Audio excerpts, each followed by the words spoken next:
Ayan na, utang inunting.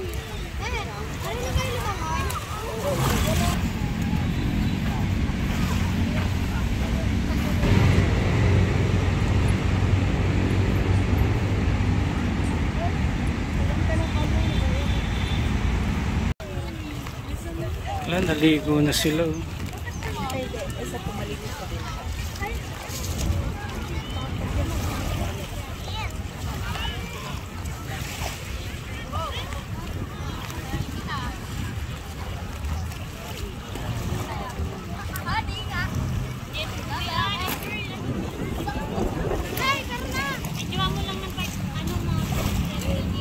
Ayan, naligo na sila.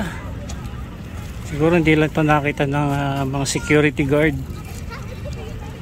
Daya.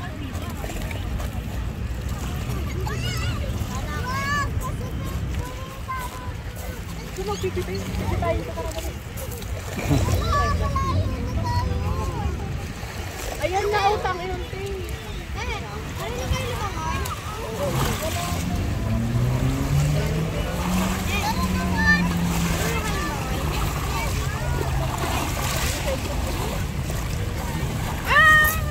Okay.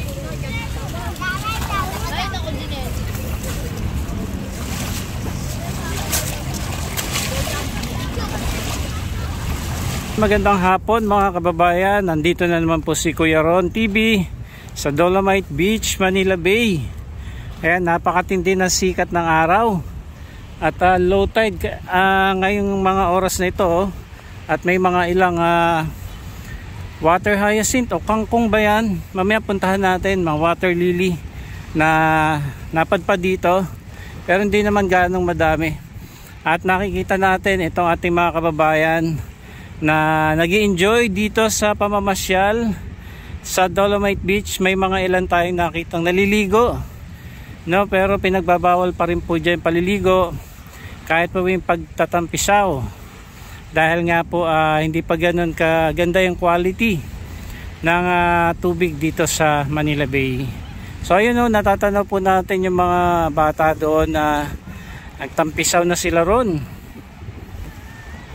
Ayan, pero pagka nakita naman po ng mga security guard, binabawalan po yan.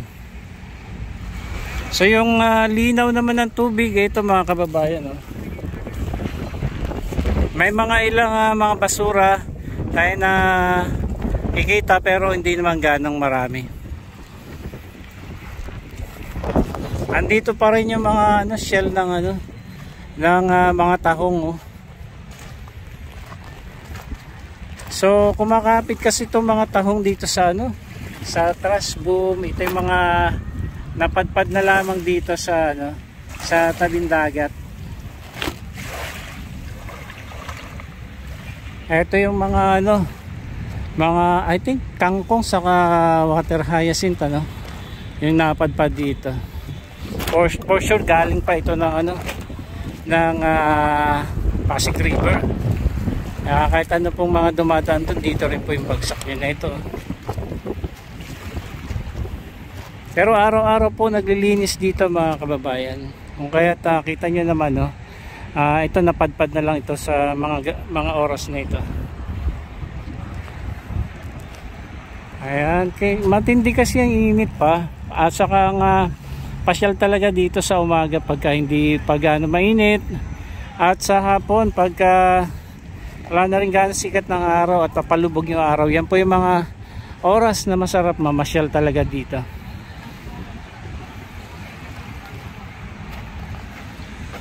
Ay, mga bata nagtampisaw na.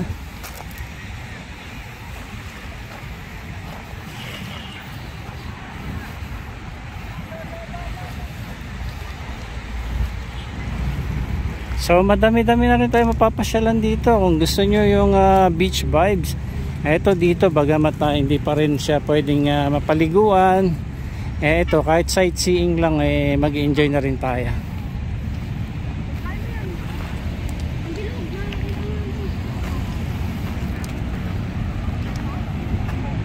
So yung ibang mga kababayan natin ay Sa malalayang lugar pa itong mga nagpunta, mga nagsadya talaga rito. Yung iba ay taga Bulacan, taga Cavite, taga Laguna, mga namamasyal dito.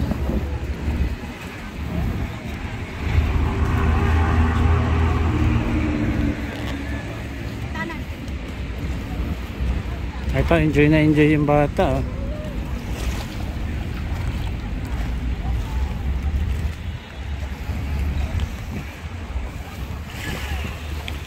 At kung gusto niyo naman dyan sa may Pasig River, meron din magandang pasyalan dyan. Doon sa bagong bukas na Pasig River Esplanade. Doon po sa may likuran ng Manila Post Office ay maganda rin pong mapasyalan yun. Especially sa gabi. Maganda na mga pailaw doon.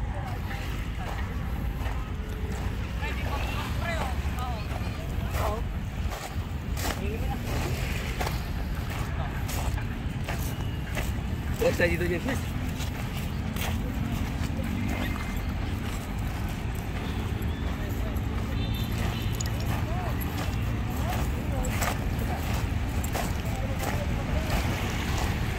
Ayan, lakad-lakad muna tayo hanggang doon. So may dala talagang mga bangko sila ate, no? At dyan sila nagpainit. Nag sunbathing. Ayan, pupuntahan natin doon, madadaanan natin sila.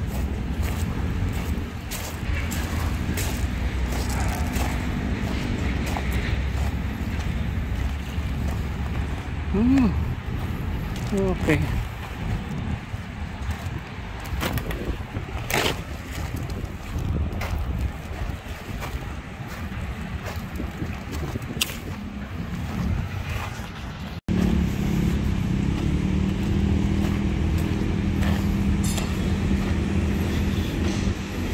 Malinaw naman yung tubig, hindi katulad nung nakarang araw, ano, ma-brown, pero ngayon mas clear ngayong araw nito.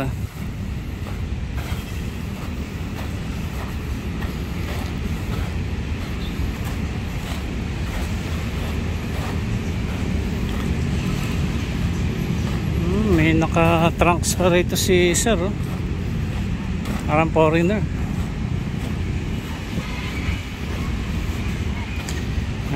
Sunbathing siya.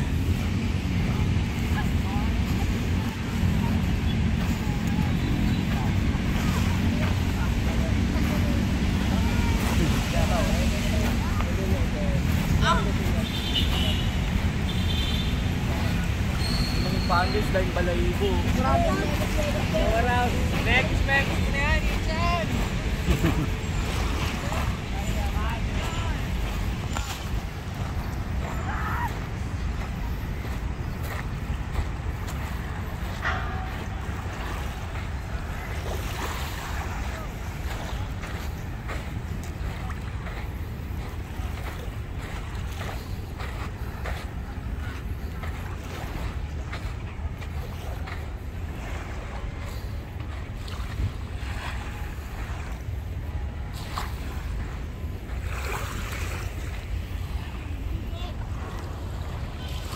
Dito naman sa dulo nitong Dolomite Beach, eto at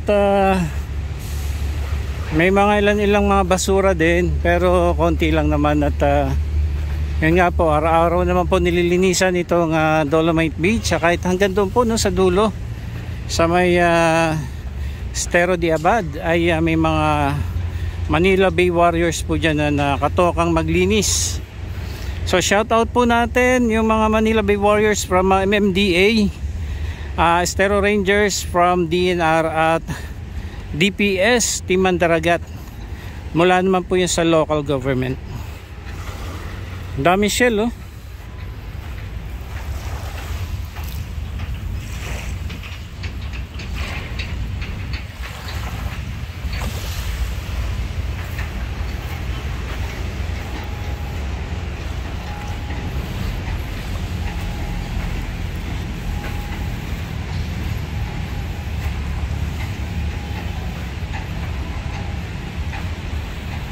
Tingnan natin dito. Dito pala napadpad yung ibang ano, trash boom.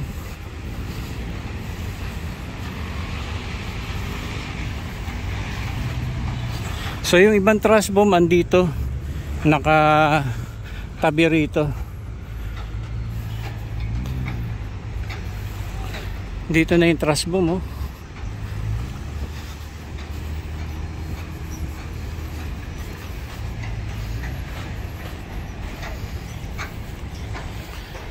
Okay.